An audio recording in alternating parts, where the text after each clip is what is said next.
For 6 months, the Denver Nuggets told us that when the time came, they would be ready. Some of us doubted. That would be me. Some of us believed. This is Locked On Nuggets. You are Locked On Nuggets, your daily Denver Nuggets podcast. Part of the Locked On Podcast Network, your team every day. Welcome to Locked On Nuggets, your daily Denver Nuggets podcast, part of the Locked On Network, your team every day. Thanks for making us your first listen. We appreciate you guys joining us on whatever platform you choose, whether you're on Apple Podcasts, Spotify, if you're checking us out on YouTube. You can hit the like and subscribe button, turn on notifications to join the chat live. Lots of folks. The chat is bumping after a Game 1 win for the Denver Nuggets. We appreciate you guys making this part of your day and your first listen. My name is Matt Moore. I'm the senior NBA writer for the Action Network. I'm joined by Adam Mares. He's director of content for DNVR. You can check out the pre- and post-game shows before every Nuggets game over at DNVR, as well as great Nuggets content daily. And check out the DNVR bar. It's the best place for you to watch any Colorado sports game that could possibly exist. Today's show is brought to you by PrizePicks.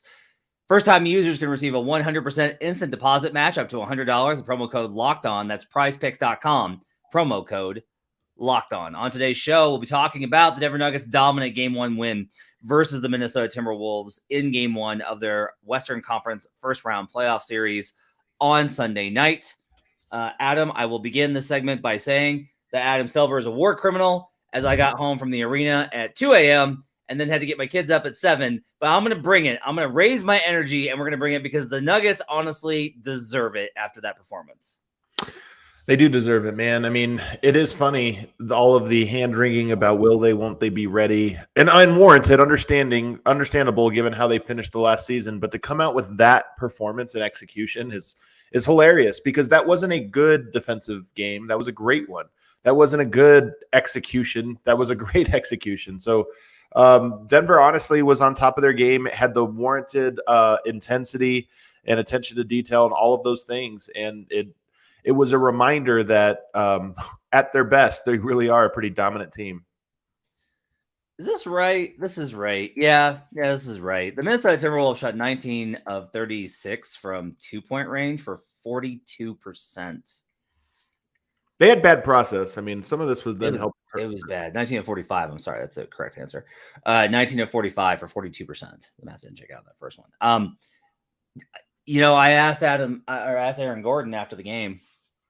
I said, for 6 months, I've been asking you, can you guys do this when you need to? And you said, yeah, we can. Like we have the capability. We know what we're doing.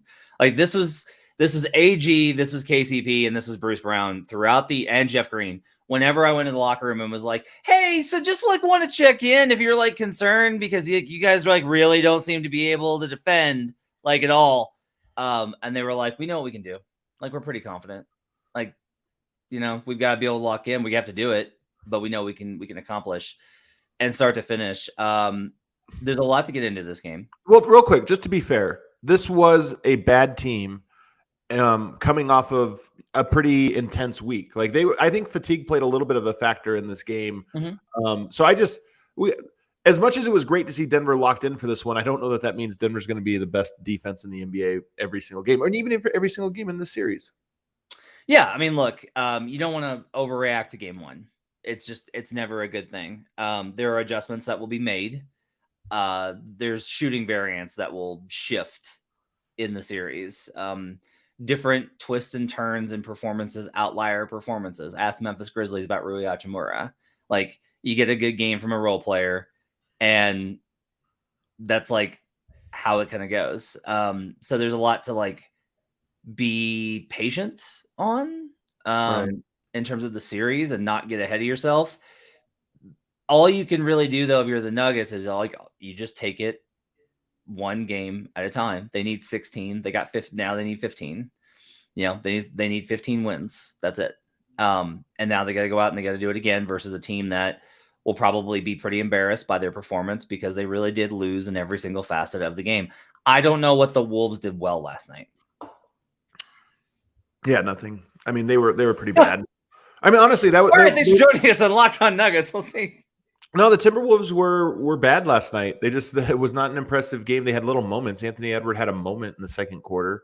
But they were very unimpressive in both their game plan, their execution. I mean, here's the thing that I keep thinking about. Denver has executed throughout the course of the season, but they didn't do it at the end, and they didn't do it consistently. The Timberwolves, I don't think, are a good team that has that gear in them. They were very sloppy with their rotations. They were very sloppy on offense. There were a lot of possessions where they broke down, and you could tell they didn't know where they wanted to go with it. They just looked like a team that was several steps behind Denver in the process of becoming a great team. So to me, but it was also encouraging. I mean, there were so many encouraging things that came out of this for Denver, because when you are a good team, you need to make those bad teams expose themselves. And I just thought that's what happened last night. I asked about the pace after the game. I don't understand. People say this, like, get the vibes up. I don't understand the vibes being down. Denver won by 30. It was dominant. I don't understand the vibe, the low vibes. I don't understand what people are seeing in that. I think because I'm tired and you're saying they're bad. That's why. The Timberwolves are bad. Yes.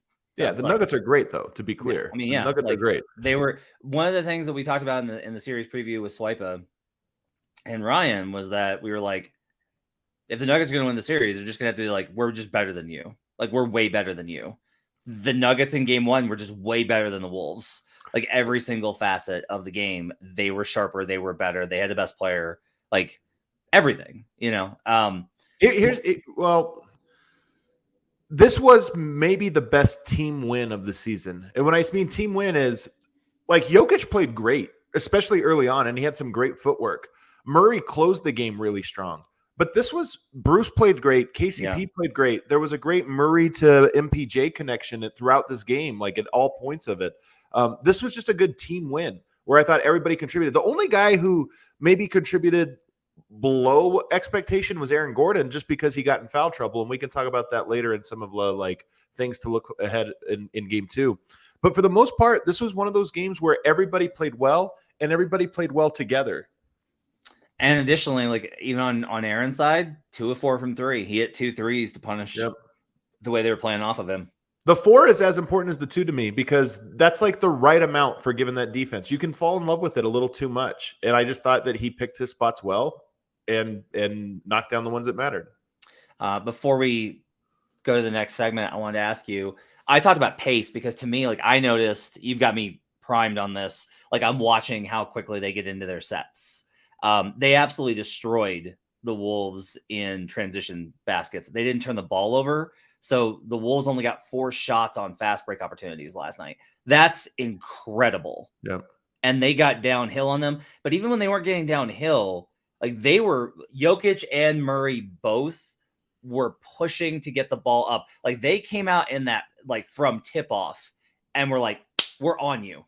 You're not going to be able to get set versus us. We're going to be into things quicker. I didn't notice that. And I thought that Minnesota, the one thing they did was put full court pressure on Jamal and especially Bruce whenever Bruce was bringing the ball up. Denver had the third, played at a 94. Their pace was 94. So it was a pretty slow game. So that one, I don't know if I would necessarily agree with, but it doesn't matter. They scored so easily on them. I don't know. Go back and watch the first quarter. I'll tell you, they really were getting into stuff really quickly. They put stuff. There was an intensity and intent to get things running quicker. And Malone talked about it after the game. He was like, we haven't done a good enough job since I've been here of taking advantage of the altitude, and we have to do that. And so that was, I think, encouraging for a Nuggets fan. On the other side, we'll talk about Nikola's footwork and the number of ways that he embarrassed Rudy Gobert and Karl-Anthony Towns. We'll talk about MPJ and shrugging off a bad offensive start with some great rebounding and some later shot making. Jamal doing much of the same. We'll also get into Christian Braun mixing it up. And I want to give credit to Bruce Brown for really showing up and being the player that we talked about him being all the way back when the Nuggets got him last summer. We'll do that on the other side. But first, I need to tell you about PrizePicks. PrizePicks is daily fantasy made easy. You just pick 2 to 6 players, and if they'll score more or less than their projections, and you can win up to 25 times your money. You're not competing against other people. It's just you versus the projections. And PrizePicks offers projections on any sport that you can watch. You can get on the NBA playoffs. You can get it on MLB, NHL playoffs, PGA, college football, men's college basketball. How about soccer? WNBA starts soon, NASCAR, tennis, MMA, boxing, disc golf, Eurobasket, cricket, and more. Entries can be made in 60 seconds or less. It's that easy. They offer safe and fast withdrawals, and they're currently operational in over 30 states and Canada. Download the PrizePicks app or go to prizepicks.com to sign up and play daily fantasy sports. First-time users can receive a 100% instant deposit match up to $100 with promo code LOCKEDON. If you deposit $100, PrizePicks will give you $100. Put in 50 or 25, they'll give you 50 or 25. Don't forget to enter promo code LOCKEDON and sign up for an instant deposit match up to $100. PrizePicks is daily fantasy made easy. We'll be right back on Locked On Nuggets.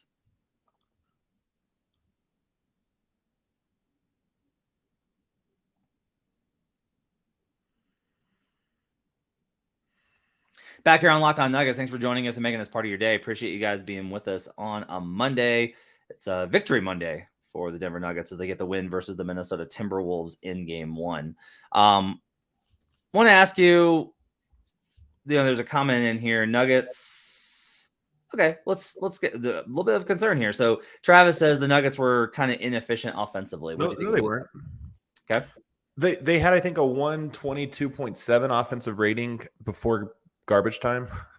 Like, I think it finished with a 115, which, by the way, wouldn't be bad. It wouldn't be their normal standard. But for the part of the game that matters, their offense was humming. Yeah, 122 with Jokic on the floor. It just kind of felt like it because of the shooting percentages in that first half, but then they really kind of cooked them in the third. What do you think about Jokic's game last night? Because there's a lot to kind of get into that between the fouls and just like all the dynamics. What do you think about Jokic's game last night? I thought he was great. I mean, first of all, his defense I thought was very good. That was the thing. I mean, there were still one or two plays where he kind of conceded layups that I didn't love. And obviously the foul trouble is something to keep an eye on, although those last two fouls felt more intentional. Like he just wanted to be taken out of the game or something. Yeah. But nonetheless, he had 4 fouls and still in the part of the game that mattered. So that's something to monitor.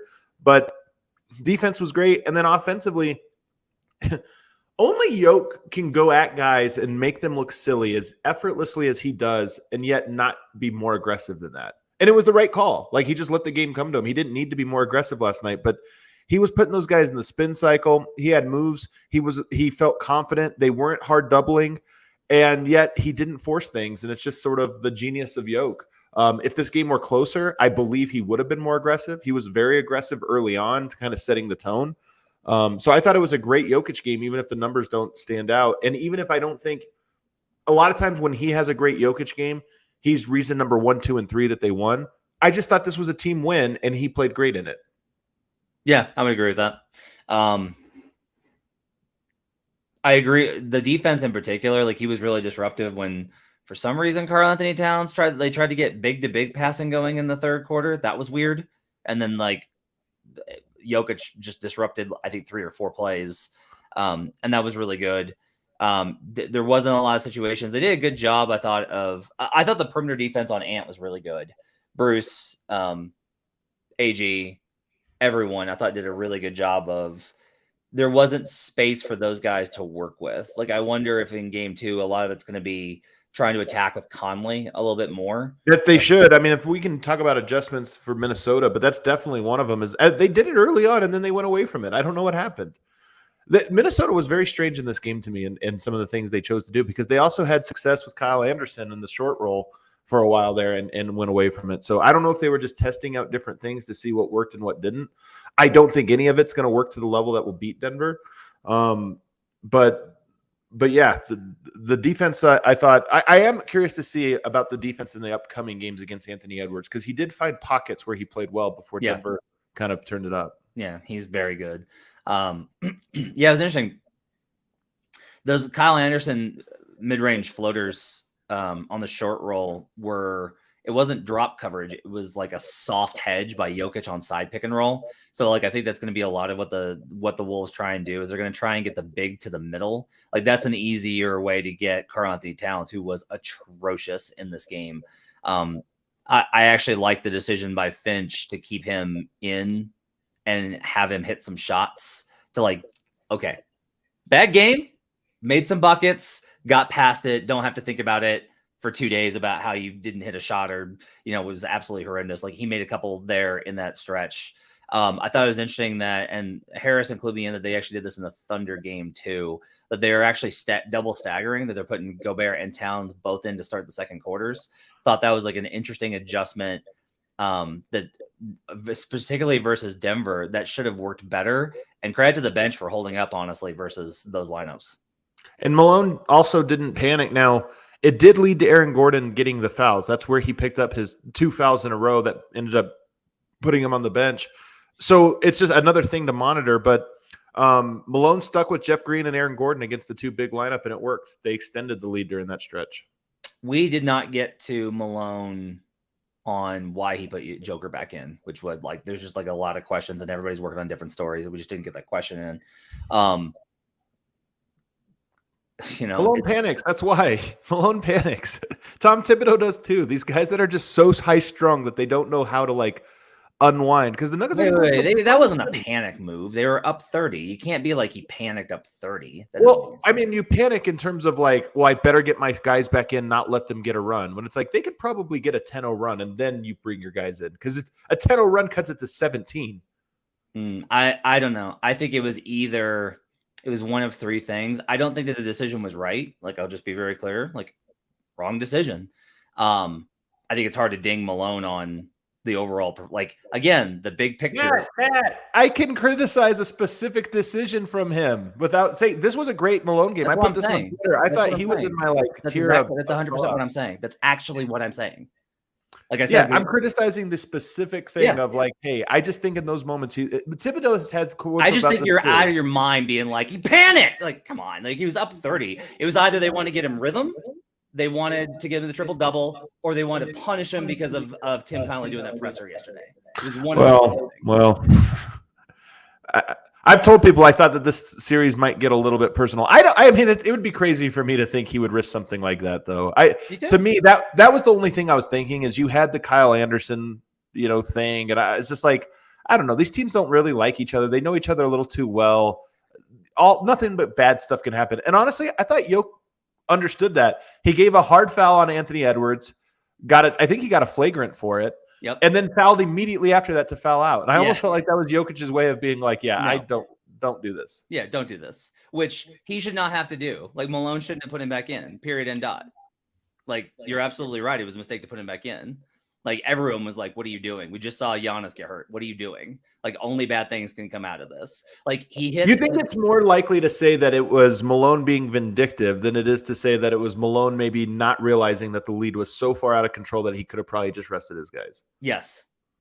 You think it was more personal? You would risk Jokic's safety. Here's the other thing I would say is I looked this up. Did you know Embiid was still in when it was 23, I think, versus the Sixers with 5 to go. I actually noticed this with Celtics and Sixers from the weekend that a lot of these teams were just playing normal rotation because they're we want to get guys, whether this is the reason or not, it seems like they want to get guys used to those minute allotments. And whatever the reason was, whatever the reason was, it was wrong. Here's the thing. There's 2 different questions here. Was there a reason for it? And was that reason good? There was a reason for it. It wasn't good. Either whatever the reason was, it wasn't good. Yeah. I will say one of the things we didn't talk about that I thought was interesting in this game is that whether it was because of Aaron Gordon being in foul trouble or whether it was an adjustment Malone prepared for, Michael Porter played a decent size of minutes at the 4 in this game, and he played great in those. 11 rebounds is huge for him, and just the spacing you get when he's your power forward is huge. And a lot of obviously attacking Rudy Gobert, who looked a little stiff in this game. He was on the injury report with back spasms. I feel like Jokic handles him easier than ever in a lot of ways, but being able to put Michael Porter at the 4 just opened up even more space. And it's almost if Rudy Gobert is going to be out there with Towns on the bench guarding Jokic, space it out, and Rudy Gobert has no chance. Yeah, they did not have a counter at all. Bruce Braun, who we loved at the beginning of the season, and then there was a long stretch where we were boy, he's not good versus bigger guys, and do we trust the shooting and all the he was phenomenal last night. Playoff Bruce Braun was terrific. He was so good in pretty much every capacity of the game last night. Aggressive, tough, and just you could tell he was chomping at the bit to play this game, which is what you need. I thought that Minnesota had I don't want to say cockiness about them, but they had this belief that they had something on Denver. I thought Denver and Bruce Brown embodied this, had actual confidence to them. Meaning it wasn't like, oh, we're going to come out and smack them. We're going to come out and do this. It was just like, no, we're better and we're going to come out punching. We're going to throw the first punch. And Bruce embodied that. That guy just punched the entire time he was on the court. Yeah, that's a great way to put it. On the other side, we'll wrap up with some conversation about MPJ. We'll get into Christian Braun and Kyle Anderson's little tussle. And we'll wrap up our discussion on the Nuggets' big win versus the Wolves in Game 1. But first, I need to tell you about Built Bar. If you're looking for a delicious snack, but you don't want all the sugar and calories, you need the best tasting protein bar ever. Built. You got to try this. If you're like me and you want to make healthier snack choices, but you don't want to compromise on taste, I've got just the thing for you. Built Bars and Built Puffs. Built Bars are healthy and taste amazing. Seriously, they taste so amazing you won't even think that they're good for you. You got to try these. What makes Built Bars so good? Well, for starters, they're all covered in 100% real dark chocolate. That's right, real chocolate. And they come in unbelievable flavors like churro, peanut butter brownie, and cookies and cream. We're not sure how Built does it, but these bars taste like a candy bar while maintaining amazing macros. And what's even better is that they're healthy. They've only got 130 calories and 4 grams of sugar with a whopping 17 grams of protein. Just ask my daughter, who loves the birthday cake ones. That's her absolute favorite. She goes wild for those. And now you don't need to wait to get a box. For years, we've been talking about ordering Built Bars at Built.com, but now you can get them at your local Walmart or Sam's Club while you can still get your specialty flavors at Built.com. That's right. Head to your nearest Walmart today, walk to the pharmacy section, and grab yourself a box of Built Bars. You can pick up a 4-bar box of cookies and cream, double chocolate, or coconut puff. If you're close to a Sam's Club, you can run in and get a 13-bar box with our hit flavors, brownie battered puff, or churro puff. You'll thank me later. Make sure to check all the great flavors at Built.com. We'll be right back on Locked On Nuggets.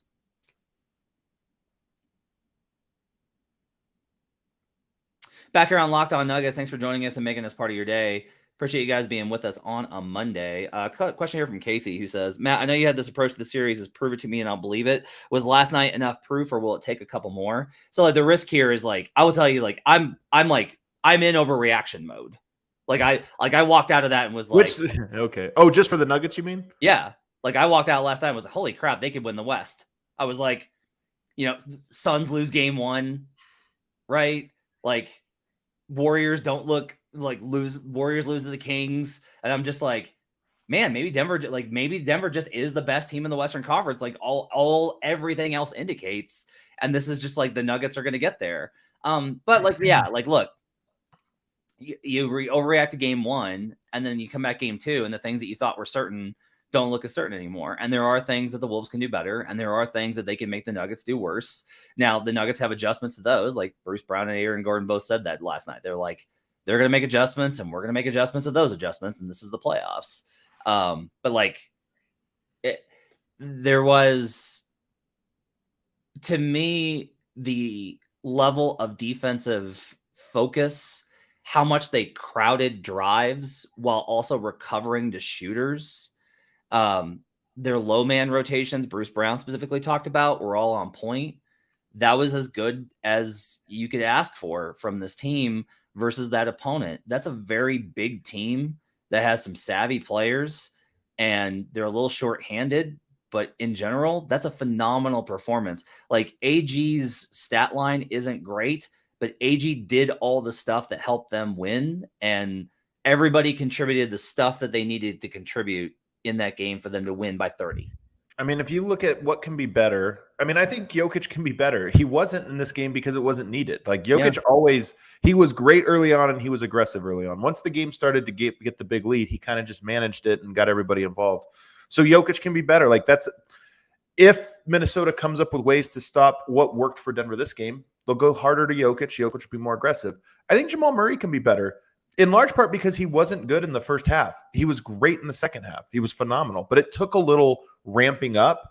And so I think that there was your hope if you watch that game is that Murray took a half to get acclimated to the playoffs and then he was in his zone. And he was taking shots in the fourth quarter of that game that were, when Murray's feeling it, he's shooting them. He's putting his hands down, not holding his follow through, walking back, and he was doing that. Aaron Gordon can be better and can be out of foul trouble. He can be on the court a little bit more. So there's just, to me, like a lot of things that can go right for Denver that didn't, that I think gives you confidence that this wasn't just a mirage. I continue to really like Jamal as floor setter and floor general and like pure point. I just like that role for him quite a bit. And I don't really know how to like square it with his identity as like tough shot maker. And I don't know if I don't think he always knows though, Matt. That's part of it. Talk about that some more.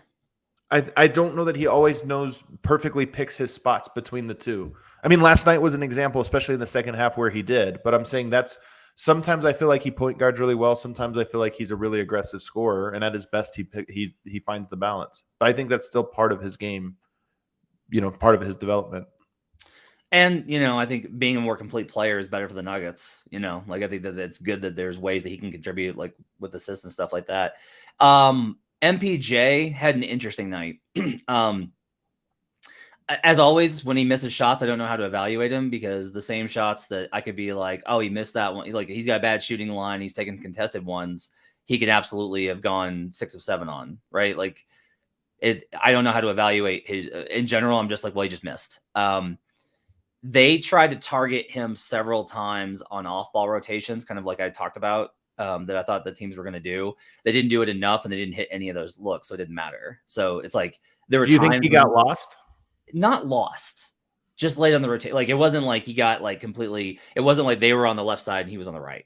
Right. It wasn't that he was just completely bamboozled. It was more just like got caught a step slow on the closeout, but it wasn't enough for them to be able to make him pay, and nobody could hit. Like Taurean Prince was over. Like when you're one of your best shooters is over, they were boned in so many ways in this game. He finished 4 of 9, and I think he started 1 of 4 or 1 of 5, and the reason that's important to me is Denver opened this game up and won big, but that first quarter was a little clunky, and that was where he missed some shots that I think he should make. Now, he made some shots I thought he would miss later on in the game, so it all balanced out. 4 of 9 feels right. But nonetheless, I do wonder what happens is if in that first quarter he makes his first 2 or 3 3-pointers. Malone called out this play in particular as a good thing, and it was a really good play. There's a transition sequence, I believe it's either third or fourth, where he's in transition and he makes the extra pass to KCP in the corner for an even better one, and KCP hits that 3. And MPJ said after the game, he was like, well, KCP is just as good a shooter as I am. And so just like that's like a subtle thing where it's like I don't know that Mike says that 3 years ago. I don't know that he thought anybody on the planet was as good as him. Yeah, these guys shoot just as an aside, these guys shoot 70% plus in practice. It's wild. They track this at they have the motion censoring and stuff, and they shoot over 70% on their practice threes. I mean, it's insane. Like when you see NBA, just going through, if you get a chance to, if you get tickets to a game, try and get there early to see them warm up. It's worth it just to be like, wow. That's on thousands of shots, by the way. That's not they each took 100 shots and they made 70. No, this is on a cumulative over the course of a month's worth of practice, shoot arounds and different things. NBA players are amazing. They're just amazing human beings. Christian Braun gets into it with Kyle Anderson. Really just a good scrappy sequence, Malone pregame talking about how he wants it spicy. It's the playoffs, and Christian brings that kind of energy. Jamal was hyped for him. Jamal, I will say this, in being in the arena, Jamal was doing a lot of the stuff that this team was needed in terms of exhorting the crowd and being yelling and being that emotional heartbeat that he was before the injury. And that to me was a positive sign. But yeah, Christian gets into it with Kyle Anderson. He did a good job, by the way. Christian Braun was being a jerk, but in a way that's legal. You know what I mean? He got in his face and put the arms, did the thing where it was I'm trying to see if you'll take the bait. And Kyle Anderson did, which tells me something, Matt. And this is why game 2 is important, in my opinion. Look, Denver got 1 win. Every game has its own personality. There's adjustments. There's things that happen. Denver winning game 2 in the same fashion, it doesn't have to be 30 points, but definitively would go a long way, because I do think that this is a team that is kind of ready to fray. Am I allowed to talk I know it's just it didn't ultimately matter, but just want to give a shout out to DeAndre Jordan. He was great. He was so great. Good. Honestly, was so good. He deserves a call out. Yeah, he was really great. Hey, Jamal actually ran pick and roll with him too. They found him on lobs. It was really good stuff. And if they're gonna run Gobert out there, I think it's better to have if DJ can play like that and Gobert is gonna play like that, then this is a big part of it. If Gobert is in that kind of headspace, and I think honestly, Tony Jones is covering the series for The Athletic, because they don't have a Nuggets writer, which is embarrassing. But Tony was talking, Tony knows Rudy real well from years of covering him.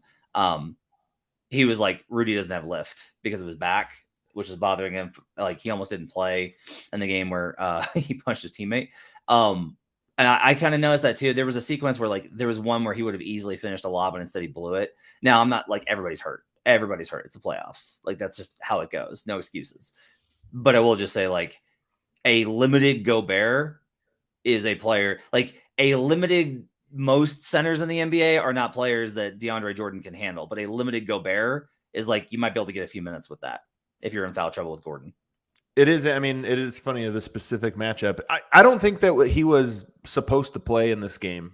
I think the foul trouble brought him in, but he played really well in those minutes. And I think it was hard minutes because it was 1 minute, then it was a second stint of 1 minute, and then it was like a 4 or 5 minute stint in a row. And those are hard. It's hard to be good for 1 minute. Like go in, you're not going to have a lot of runway. You just have to go out there and make 3 or 4 plays. And he did a good job, a really good job. So I want to ask you this though, with the foul trouble on AG, does this concern you from the perspective of that was kind of the idea is like, well, you know, their go-to is that they're just going to play AG at 5 in the stagger rotation. This series is a little bit different because you're talking about 2 bigs, you're talking about 2 above average bigs. But does that concern you at all for the long-term prognosis of that concept? No, I mean, yes, it does. That's what you worry about. You know, if you put a PJ Tucker on Jokic, usually the younger, undersized guy gets away with murder. They just get to be really physical. I didn't think any of the fouls on AG were bad ones, but that is the give and take, is that you hope that he can be effective by being a little bit more physical, but you can't let him get in foul trouble. So the fact that he did get in foul trouble, and by the way, I think his 3rd foul was really boneheaded. That's what concerns me is when you pick up 2 and it's early in the second, it's like, hey, okay, just make sure you don't pick up 3rd. And then to pick it up right away, it's a little frustrating. So he was in foul trouble and Jokic also was in foul trouble. I'm not going to say it concerns me, but it is a battleground. Like if Minnesota is going to steal a game in Denver, it's going to be most likely because of foul trouble. A couple more things. I didn't necessarily love how Jeff played offensively, but I liked the matchup of Jeff versus one of the bigs with him as one, like in those minutes. We didn't see it for very much because of AG's foul trouble, but I feel totally fine from the Nuggets perspective with Jeff guarding Cat or Gobert. Like, I don't feel like he's so strong. I don't feel like that's a huge mismatch for the Nuggets, given how those 2 play. He plays really strong.